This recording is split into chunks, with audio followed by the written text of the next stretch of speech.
ઈ કે બાપુ આ સૌરાષ્ટ્રની ધરતી છે, વચન માગવાના ન હોય. તમે એમ કહો જલિયાણ તારું માથું જોઈને જો બીજી મિનિટ થવા દઉં તો મારી માનું ધાવણ લાજે. બાપુ ઈ કે જમી લ્યો, મળી જાહે તમને.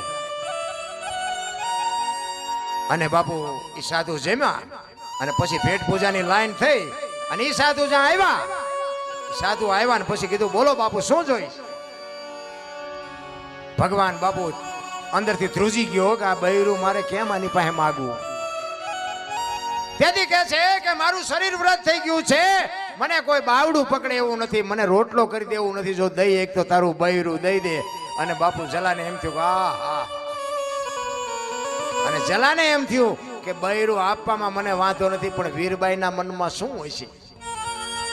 જો આનું નામ પતિ પત્ની કા એક મતા તો સરગાપુરમાં સતા. બાપુ જો બે માણા હરખા હોય ને તો જીવવાની મજા આવે.